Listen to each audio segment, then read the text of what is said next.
Hi, in front of me is ALCATEL U5 HD, and today I would like to show you how you can turn on or off autocorrection on this device. Firstly, open Settings. Now scroll down and select Languages and Input. Then Virtual Keyboard and your current keyboard, in my case Android one.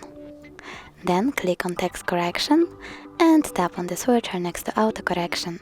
Autocorrection is now turned on. You can turn it off by clicking on the same switcher. But if you have the different keyboard, for example SwiftKey keyboard, you can tap on it, choose Typing, click on Typing and Autocorrect, and tap on the switcher next to Autocorrect feature over here. Thanks so much for watching. If you enjoyed this video, don't forget to leave a like, comment and subscribe. Bye!